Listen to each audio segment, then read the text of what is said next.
Now, just like we have SN2 and SN1 reactions, we also have an E2 and E1, or elimination biomolecular or elimination unimolecular. And there are some similarities between these, just like the SN2. So SN2 and E2 are kind of similar in that they both are bimolecular. And SN1 and E1 are also similar for the same reason. They're both unimolecular. And so their mechanisms are a bit similar. This one takes place in one step, just like SN2 does.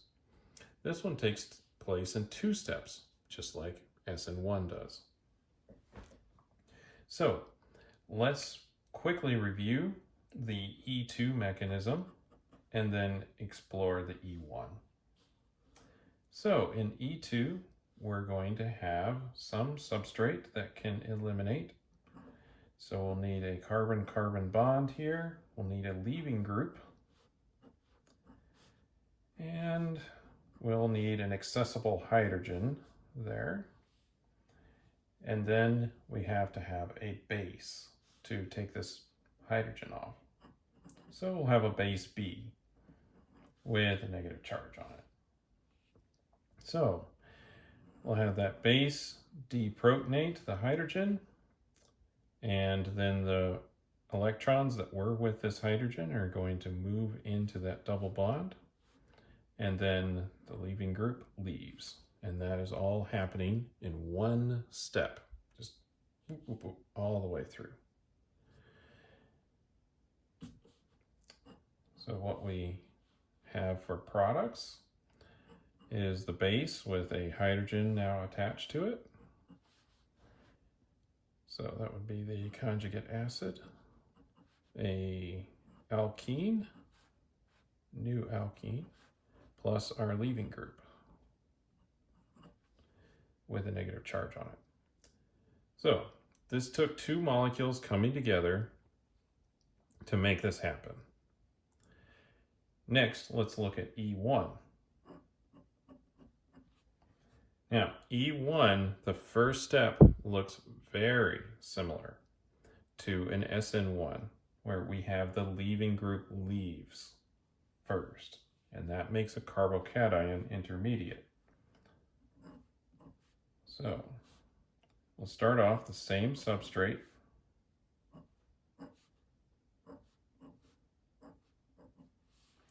And we'll have our leaving group leave. Just like that. Okay, so leaving group is left now, and we're going to be left with a carbocation intermediate.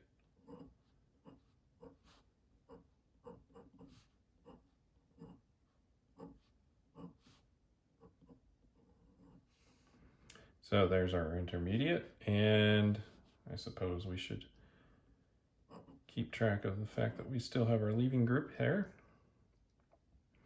So we start off with a heterolysis. This bond is breaking. And when we're talking about the kinetics in a minute, we'll note that breaking a bond is a difficult process, and this will be the rate determining step, this first step.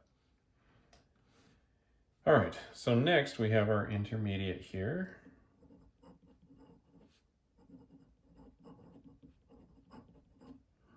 Next step is to bring in our base and remove that proton. So we'll draw that right down here as step 2.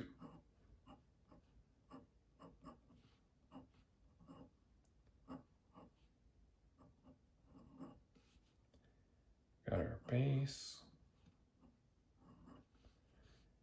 Comes in, reacts with the proton. Protons, electrons come down here in between the two carbons, and then we form our product. Conjugate acid of the base plus the alkene.